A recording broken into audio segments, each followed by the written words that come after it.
Hi all, welcome to another learning support video. If you watched yesterday's video, we were talking about the effect of a subsidy on the demand and supply diagram. Today, we're going to be speaking about the exact opposite, guys, and that is the effect of a tax on demand supply diagram. So guys, easy way to remember it is that a tax is basically the direct opposite of a subsidy, guys. Is that subsidy, the government is giving you money to give the product at a lower price, and a tax, the government is basically taking money from you to force you to give it at a higher price. Okay, so this is a type of example that you guys will get with this type of thing. So Tom's Cigarettes is a local cigarette company.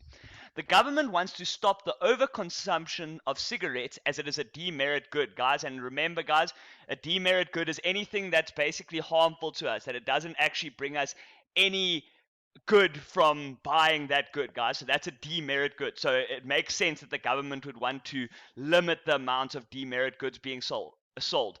They therefore impose a tax on cigarettes to achieve this. Show the effect the tax has on the supply and demand diagram. So guys, this is the way that the government does handle it. So with your things like sin tax, so with your alcohol and cigarettes, they're normally heavily taxed because they want to stop people from buying as much of it. And if they do decide to buy on it, it goes towards the country's revenue, so it's actually a good thing. So remember, guys, when handling these type of questions, step one is that we draw just a general demand and supply diagram, guys. So this could be applied to any business, guys. It's just a general supply curve, a general demand curve with any equilibrium. It doesn't matter, guys. We just use this as the starting point. You already get 3 marks for just writing this down, guys. So just put it in there. Put that diagram, even if you have no idea where to go on from that point. If you put down that diagram, you're already getting marks, guys. So remember, first step, put down this diagram as is, okay? Then the second step, okay, guys, remember when we're working with a subsidy, okay, the subsidy increases the supply, guys, because they're giving you more money to increase your supply. A tax does the opposite. They're taking money from you to decrease your supply, guys.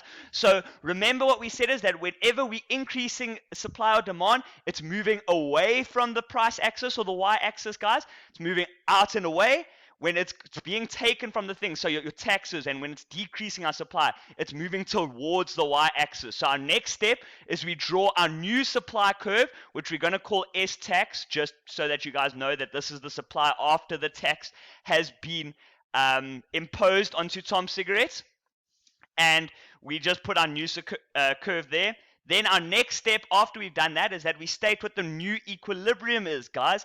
And remember, so like you can see here that the equilibrium is slightly above the old one. So we have our new price over there and our new quantity over here, guys. And remember to put in the arrows so that your examiner can see that you see the direction in which the price is moving, that the price is moving up and the quantity is moving down. So just remember to put your arrows there because it helps the examiner see that you know what's going on.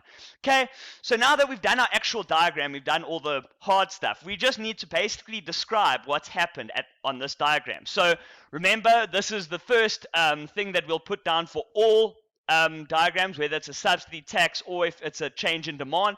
It's that your initial equilibrium is at P star and Q star. Just state this at the beginning so that the examiner can see that you do know that it initially was at a lower price and a higher quantity, guys. Then your next one, the tax causes the supply to decrease and shift from S0 to S tax.